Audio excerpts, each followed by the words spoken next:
지금 우리 사회를 한마디로 표현하면은 오리무중이라는 말이 맞을 것 같습니다.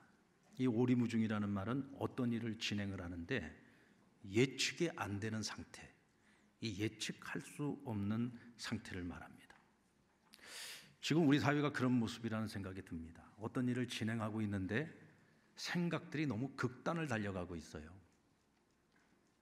중간이 없는 것 같습니다. 생각이 너무 극단에 치우쳐 있다 보니까 예측을 하기도 어렵고, 또 어떤 답이 나온다고 할지라도 정답이 되기 어려운 시대를 살아가고 있어요. 이런 때에 우리를 바른 길로 인도해 주는 진리, 누구 할 것 없이 인정하고 받아들일 수밖에 없는 바른 길, 우리의 지식이나 상상력으로는 설명하기가 어렵지만 믿고 가보니 가장 확실하고 완전한 길, 그 길을 우리에게 인도해 줄 길잡이가 절실히 필요한 시대를 살고 있습니다. 이것은 어떤 시대적인 문제이기도 하고 사회적인 문제이기도 하지만 오늘 우리 개개인에게 있어서도 역시 마찬가지로 우리가 걸어가야 될 그 옳은 길, 바른 길, 온전한 길을 인도해 줄 수 있는 인생의 길잡이가 필요합니다. 누가 그 길잡이가 될 수 있을까요? 오늘 본문의 말씀은 바울의 2차 선교 여행에 관한 말씀인데, 드로아에서 갈 길을 잃어버린 바울을 성령님께서 가장 완전한 길로 인도해 가시는 내용입니다. 바울의 2차 선교 여행에 대한 계획은 소아시아 복음화였습니다. 1차 선교 여행 때 소아시아의 남부 지역과 중부 지역에 모든 것을 다 다닐 수는 없었지만 그래도 가장 핵심이 되는 도시들을 다니면서 복음을 전하고, 또 예수님을 영접한 이들을 통해서 그곳에 교회들이 세워졌습니다. 그래서 바울은 이 소아시아에 아직 그가 발로 밟지 못하고 가서 전하지 못한 다른 지역들도 전부 발로 밟고 다니면서 이 소아시아 전역에 복음을 전하고 복음화를 하는 것이 그의 원대한 꿈이었습니다. 그런데 이 무시아라고 하는 곳에서 가장 북쪽, 그러니까 소아시아의 가장 북쪽 지역인 비두니아로 가려고 하는데, 오늘 본문에 보면 예수의 영이, 이 예수의 영이란 성령님을 말하는 거죠. 성령님께서 이를 허락하지 않았다고 말씀을 합니다. 복음을 전하러 가려고 하는데 성령이 이를 막으셨다는 거예요. 그리고 6절 말씀에 보면 성령이 아시아에서 말씀을 전하지 못하게 하셨다라고 말하고 있습니다. 자, 아시아의 복음화를 지금 꿈꾸면서 이 모든 것을 계획하고 준비해서 여기까지 왔는데 하나님께서 다 막아버리시는 거예요. 처음부터 일이 안 풀립니다. 1차 선교 여행 그 지역을 다니면서도 복음을 전하려고 하는데 복음 전할 기회를 얻지 못하도록 다 막아버리는 거예요. 드로아까지 가서 이제 그곳에서 동진을 해야지 되는데 그 길도 다 막아버리는 겁니다. 사람이 제 아무리 계획을 세워도 하나님이 허락하지 않으면 길은 열리지 않습니다. 길은 막히는 거예요. 여러분, 길이 막혔습니까? 혹시 내 인생에 어떤 길을 계획하고 그 길을 가려고 하는데 만약 길이 막혀 있다면 낙심하지 마십시오. 오늘 우리는 하나님의 자녀요, 성령의 사람들입니다. 우리 안에 성령님이 계시고 성령님께서 우리를 위하여 친히 강구하시며 우리의 발걸음을 인도하고 계십니다. 그러므로 우리는 막혔다고 낙심할 필요가 없어요. 왜 그렇습니까? 막힘도 하나님의 인도하심이기 때문입니다. 우리 한번 따라볼까요? 막힘도 하나님의 인도하심입니다. 그런데 우리는 이 사실을 받아들이는데 시간이 좀 많이 걸립니다. 왜요? 내가 생각했고 내가 계획했고 내가 지금까지 그 길을 위해서 많은 준비를 해왔기 때문에 그 많은 시간과 그 많은 정성과 그 많은 물질과 그 모든 것들을 내려놓는 것이 결코 쉬운 일이 아닌 거죠. 오늘 바울도 2차 선교 여행을 위해서 정말 많은 준비를 했습니다. 근데 이 모든 것을 성령님께서 다 막아버리셨단 말이죠. 그러니까 이걸 받아들이는 것이 결코 쉬운 일이 아니에요. 그래서 오늘 본문에도 보면은 길이 계속 막히고 있는데도 불구하고 그가 이 길을 뚫고 지나가 보려고 애를 썼다고 했어요. 그런데 하나님이 막으시니까 아무리 애를 써도 애를 쓰면 쓸수록 더 일이 꼬이고 길이 더 막히는 거예요. 이때 그는 깨닫게 됩니다. 아하, 이 막히는 것도 하나님의 인도하심이구나. 이 사실을 깨닫게 돼요. 그 즈음에서 밤에 그가 환상을 보게 됩니다. 오늘 9절 말씀에 보면 마게도니아 사람 하나가 서서 그에게 청하여 이르되 마게도니아로 건너와서 우리를 도우라 하더라. 환상 중에 마게도니아 사람이 나타났어요. 그리고는 우리에게 와서 우리를 도우라고 요청을 합니다. 그 환상을 보고 난 후에 바울은 왜 하나님께서 우리가 아시아로 가려고 하는 그 많은 준비를 했음에도 불구하고 그 길을 왜 막으시는 걸까? 우리의 발걸음을 마게도니아로 인도하시려고 하는 거구나. 복음 들고 동진을 하려고 했는데 하나님께서 복음 들고 서진을 시키는 거예요.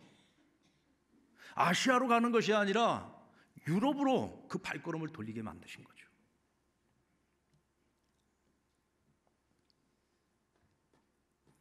막힘 앞에서 불평과 원망이 아닌 하나님의 뜻을 찾고자 할 때 하나님은 우리의 발걸음을 인도해 주십니다. 하나님께서 환상을 보여주실 때 바울은 즉시 깨달았습니다. 내가 지금까지 왜 하나님 막으신지를 몰랐는데 이제야 내가 확실히 깨달았다. 하나님은 내가 동쪽으로 가는 게 아니라 서쪽으로 가기를 원하시는구나. 마게도니아로 가기를 원하시는구나. 하지만 길이 보인다고 다 그 길을 걸어가는 것은 아닙니다. 머뭇거리지 않고 하나님의 뜻이 무엇인지를 알았을 때 순종하는 자만이 그 길을 걸어갈 수 있습니다. 우리 10절 말씀을 같이 한번 읽어볼까요? 시작. 밤에 환상을 보았을 때 우리가 곧 마게도니아로 떠나기를 힘쓰니 이는 하나님이 저 사람들에게 복음을 전하라고 우리를 부르신 줄로 인정함이러라. 여기서 우리가 세 단어를 주의 깊게 봐야 됩니다. 첫째는 곧이라는 단어고요, 힘쓰니라고 하는 단어고, 인정함이라는 단어입니다. 마게도니아인의 환상을 보고 난 후에 그는 하나님이 나를 저 마게도니아로 가서 복음을 전하고 나를 부르셨구나. 이 모든 것이 하나님의 계획이구나. 이것을 깨닫고 인정을 하는 그 순간에 그는 조금도 머뭇거리지 않고 곧 그랬어요. 즉시 마게도니아로 가기 위해 어떻게 했다고요? 힘썼다라고 말씀하고 있습니다. 바울은 하나님의 뜻을 깨달을 때 더 이상 고민하지 않아요. 왜 아시아가 아니라 마게도니아로 가야 되느냐고 하나님께 따지고 묻지 않았습니다. 하나님의 생각이 그렇다니까 그런 겁니다. 아멘. 여러분, 하나님은 창조주시죠. 우린 피조물입니다. 하나님이 우리 인생의 주인이시라면 우리는 하나님의 일꾼입니다. 창조주가 가라 하면 피조물은 가야 되는 거예요. 주인이 하라 하면 일꾼은 순종하는 겁니다. 왜요? 왜 거기로 가야 되는데요? 하고 따져 물을 수가 없어요. 그게 피조물이고 그게 일꾼의 진정한 자세인 거죠. 그러니까 바울은 하나님께 따지고 묻지 않았습니다.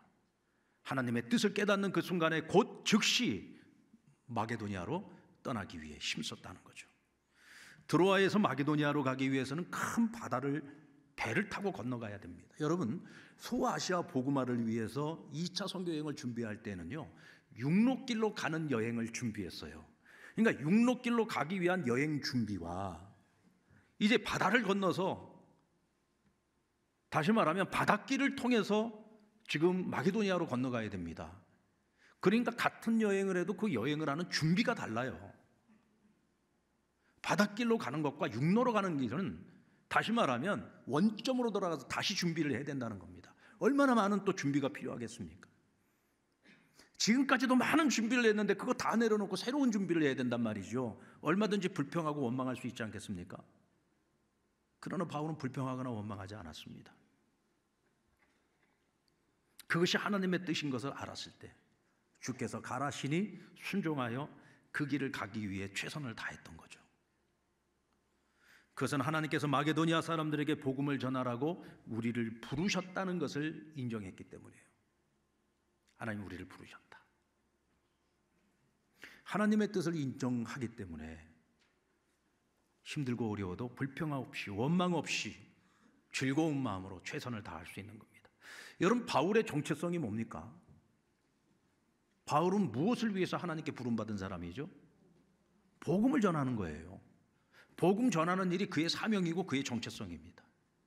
그러니까 엄밀한 의미에서 보면은 바울은 뭐 소아시아로 가느냐, 마게도니아로 가느냐, 아시아로 가느냐, 유럽으로 가느냐, 어디로 가느냐는 전혀 중요하지 않아요. 무엇이 중요합니까? 복음 전하는 것이 중요한 거예요. 그러니까 어떤 면에서 보면 어디로 가느냐를 결정하는 거에 있어서는 바울에게는 그렇게 심각한 문제가 아니고 어려운 문제가 아닙니다. 근데 솔직히 말하면 우리는 어떻습니까? 우리는 항상 보면 어디로 가느냐에 초점을 맞추잖아요. 어디로 가느냐. 여러분, 자기 정체성을 분명히 하고 살아가는 사람들은요, 어디로 가느냐가 중요한 게 아니에요.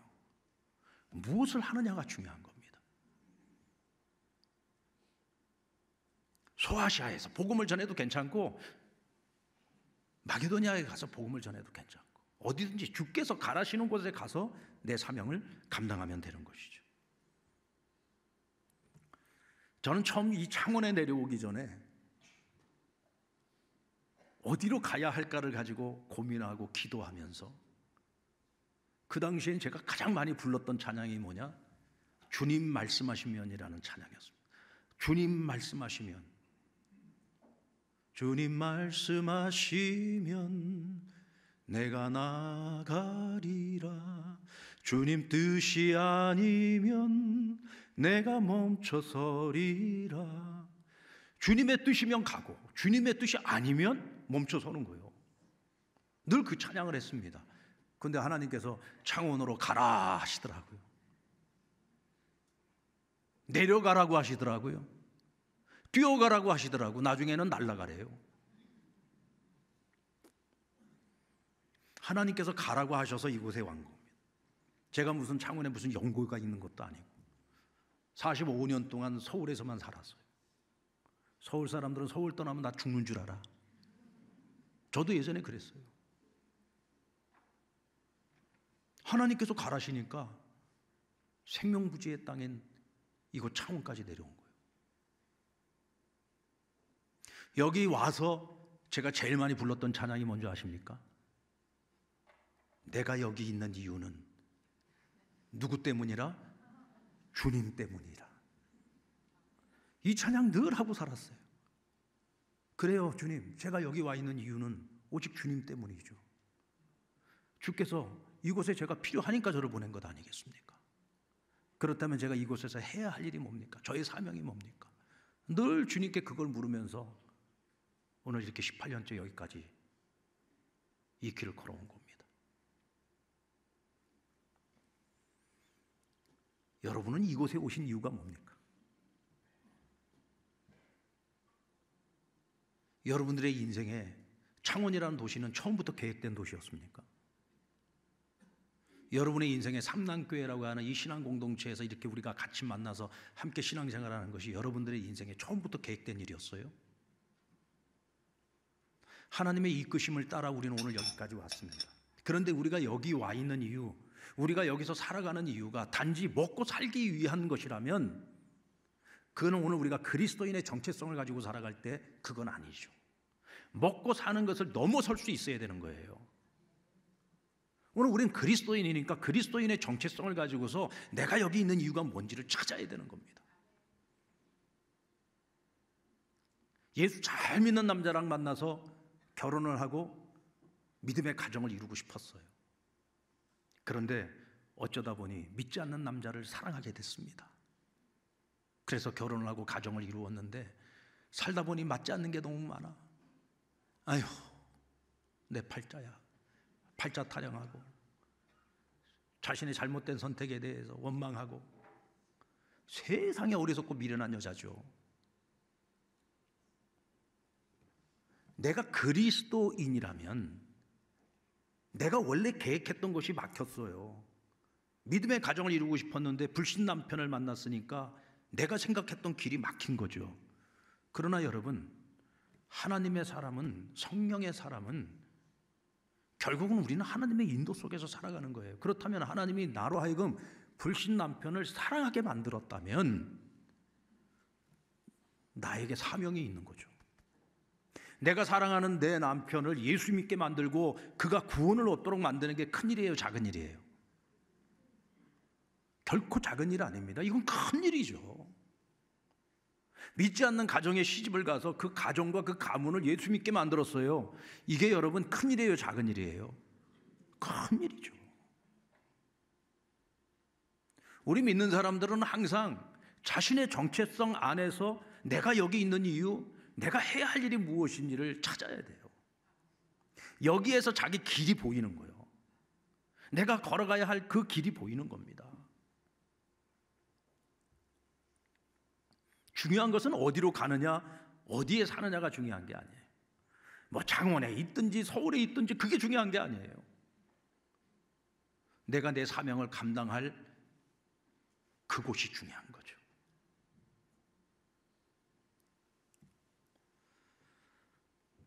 바울은 복음을 위해 살기로 뜻을 정한 사람이었습니다. 그러므로 어디로 가느냐는 중요하지 않아요. 내가 복음을 전할 수 있는 곳이라면 어디든지 상관이 없습니다. 이와 같은 사람을 우리는 목적이 이끄는 삶을 사는 사람이라고 얘기합니다. 그렇죠. 목적이 이끄는 삶을 살아가는 겁니다. 난 무엇을 위해서 사는가?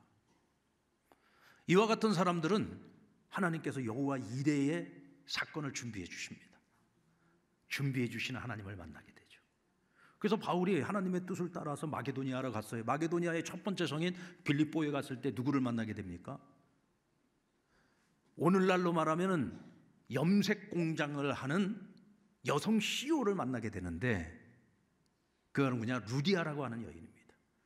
그런데 성령님께서 그 마음을 만지심에 바울이 전하는 복음을 듣고 예수를 영접하게 돼요. 세례를 받습니다. 뿐만 아니라 자기 집에 바울과 그 일행을 초대를 해가지고 자기 집 안에 있는 모든 식구들로 하여금 복음을 듣게 하고 안수함에 성령이 임하여서 역사가 일어나죠. 그리고는 이 루디아의 집에서 빌립보 교회가 시작이 되는 겁니다. 할렐루야. 자, 우리는 여기서 한번 생각을 해봐야 됩니다. 아, 바울이 하나님의 뜻에 순종해서 마게도니아로 갔더니 하나님이 루디아라는 여인을 준비해 주셨구나, 만나게 해 주셨구나, 그 얘기도 맞는 얘기인데 오늘 우리가 여기서 생각해 볼 거는 그럼 바울을 위해서 하나님이 마게도니아로 가게 했느냐, 아니면 마게도니아 이 빌립보 성 또 마게도니아에 있는 여러 도시를 위해서 바울을 그곳에 보내었느냐? 전자가 맞습니까? 후자가 맞습니까? 둘 다 맞는 얘기예요.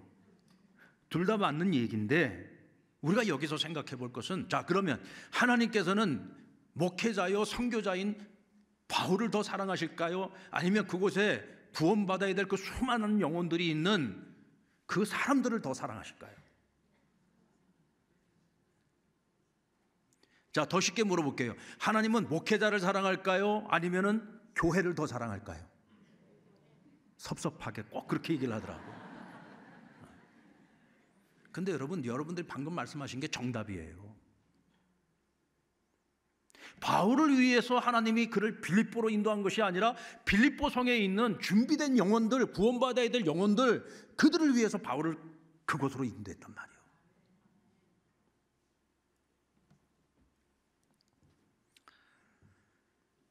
가끔 이 지역에 있는 목사님들하고 이렇게 만나고 얘기를 나누다 보면 그 목사님이 너무 훌륭해요. 말씀도 너무 좋으시고 뭐 인물도 좋고 뭐 여러 가지 스펙 뭐 어느 것 하나 부족한 게 없어요. 그리고 목회를 하면서도 뭔가 새로운 것들을 해보려고 다 바둥바둥 애를 써요. 근데 교회가 안 따라줘. 성도들이 이렇게 훌륭한 목사님을 모셔놓고 맨날 자기들끼리 싸우는 거야. 서로 옳다고. 목사님 뭐 좀 한번 해보려고 그러면은 반대부터 시작을 하고. 그러니까 한만 애를 써도 뭐가 바뀌는 게 없고 달라지는 게 없으니까 목사님들이 낙심이 돼가지고 아유 언제 이 교회를 빨리 떠날까 이 생각만 하고 있는 거예요. 그 얘기를 듣고 있다 보면 마음이 너무 먹먹할 때가 있습니다. 아니 대체 이렇게 훌륭한 목사님 모셔놓고 나중에 이보다 더 어떤 훌륭한 목사를 모시려고 이렇게 목사가 목회하는 것을 돕는 게 아니라 이렇게 힘들게 할까? 마음을 하나로 모두어서 목사님 목회 방침을 따라서 열심히 따라가다 보면 교회가 건강해지고 하나가 되고 교회가 부흥하고 맡겨주는 더 큰 일들을 이 지역에서 감당을 할 수 있을 텐데, 왜 이렇게 좋은 목회자를, 하나님이 훌륭한 목회자를 택해서 이곳까지 보내주셨으면 같이 잘 마음을 맞춰야지 왜 이렇게 목회를 힘들게 하고 맨날 다른 곳으로 떠날 생각만 하게 만들까요? 참 답답하다니까요. 그래서 제가 그 목사님들에게 꼭 그럴 때마다 하는 얘기가 있어요. 목사님, 하나님께서는 목사님을 더 사랑할까요? 지금 섬기고 있는 그 교회와 성도들을 더 사랑할까요? 제가 볼 때는 지금 마음에는 안 들지만 그래도 이 교회, 이 성도들을 사랑해서 당신처럼 훌륭한 목사를 이곳에 보낸 거예요. 내 생각으로는 지금보다 훨씬 더 밭이 좋은 교회에 가서 목회를 하면 훨씬 더 목회를 잘할 것 같은데 왜 하나님은 나를 이렇게 힘든 교회로 보내셨을까? 그거는 하나님이 나보다 이 교회를 더 사랑하기 때문에 보낸 거예요. 당신처럼 훌륭한 목사가 아니면은 도저히 안 되니까 이 교회 가서 한번 죽어보라고. 네가 가서 죽으면 이 교회가 살 수 있으니까. 그 하나님이 그래서 당신 보낸 거라고. 다른 데 가면 더 나을 것 같냐고. 하나님이 이 교회를 사랑해 당신을 이곳으로 보냈는데 참고 버티고 견디고 여기서 하나님하고 씨름하면 때가 되면 하나님 반드시 일하실 겁니다. 아무리 돌처럼 굳은 마음도 하나님이 아시면 녹아내리지 않겠느냐고. 딴 데 간다고 뭐가 더 나을 것 같냐고. 오히려 여기 피해서 딴 데 가면 더 험악한 곳으로 갈 수도 있다. 그리고 제가 겁을 줍니다.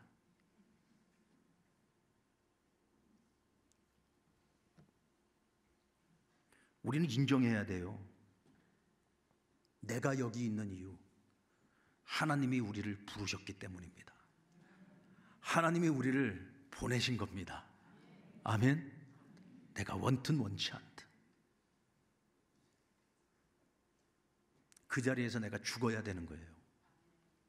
내가 죽지 않은데 어떻게 사는 역사가 일어납니까? 내가 죽으면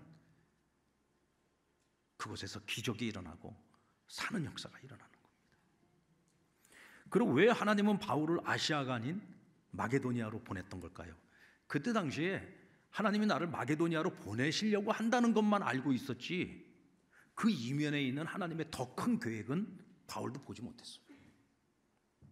근데 3차 선교 여행 때 바울이 소아시아의 항구 도시인 에베소에 가서 2년 동안을 두란노 소원이라고 하는 곳에서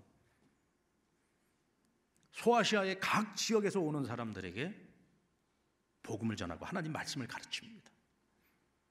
이때 성령이 역사를 하니까 사람들이 예수님을 영접하고 바울의 가르침을 받으면서 제자로 세워지고, 그리고는 이들이 다시 본래 왔던 곳으로 돌아갑니다. 그들이 무엇을 하겠어요? 내가 받은 복음을 사람들에게 전하는 거죠. 그리고 소아시아 전역에 교회가 세워지기 시작하는 겁니다.